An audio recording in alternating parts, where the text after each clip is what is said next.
So this is my first time drawing a landscape, and since it's for my novel that I'm writing called Cult of the Icon, I wanted to kind of showcase the alien sort of nature of the settings within this novel. Really wanted to bring to the forefront the feelings of desolation or emptiness, really kind of show how these are, forgotten lands from some abandoned kingdom from long ago, something like that.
Another challenge I had was kind of framing my own mindset around how to tackle this drawing, because I normally draw people, and the thing with drawing figures and people is that they command such a strong focal point within the composition that there's a clear distinction and a high contrast between, the subject and the background. Whereas in a landscape, or at least this kind of landscape, it's kind of all background, so it was kind of hard for me going through this drawing. I just felt like something's missing.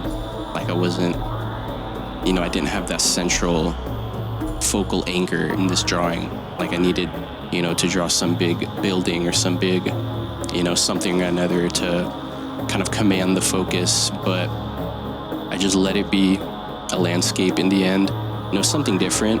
And I'm still working on my thoughts on how I feel about it compared to my drawings that focus figures and people, but I'm glad I did it still in the end. It was, something new, kind of opened my mind to different ways of drawing or different ways of conceptualizing a piece, and it was really fun to do.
A lot of fun tackling the challenges of the sky, the textures, the colors. I kind of wanted to go in one direction with colors, maybe include some more greens and blues. But as I was going on, I kind of realized they weren't achieving the feelings of dread and anxiety and desperation and desolation that I was going for. It seemed a bit too like happy almost.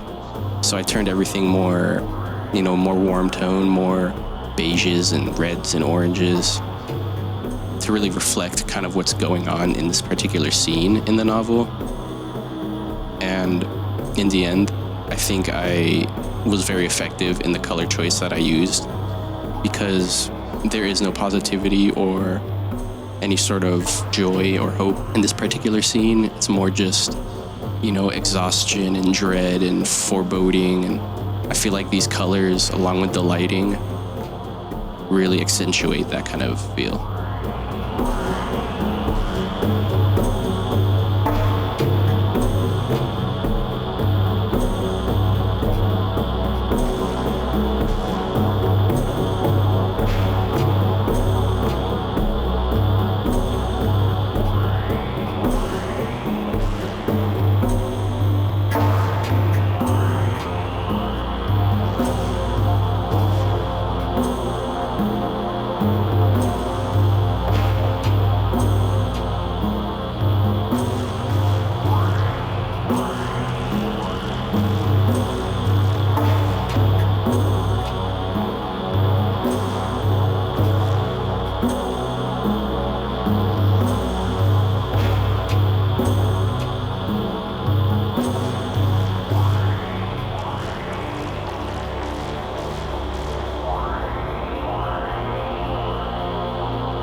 I think the biggest challenge I had with this drawing was drawing the sky, since I've never really drawn a sky with too much detail before. They've always been solid colors or soft gradients. I wanted to try something different and add more detail. I really wanted to kind of emulate the beauty we find in our own skies, like at sunset, when there's very vibrant streaks of pink or orange, or there's infusions of teal, and they're all kind of dancing together in this symphony of color. I wanted to emulate that sort of feeling in this drawing. However, in the end, I toned it down with the amount of varying hues that were within the sky. However, I still attained that sort of texture and that kind of movement that I was aiming for. And I think it took me longer to do just the sky than to do all the terrain and everything else combined. But, challenges are never easy, and there's always something unforeseen that happens, and you just kind of have to roll with it. And I'm glad I rolled with it, and I'm glad I stuck with it till the end.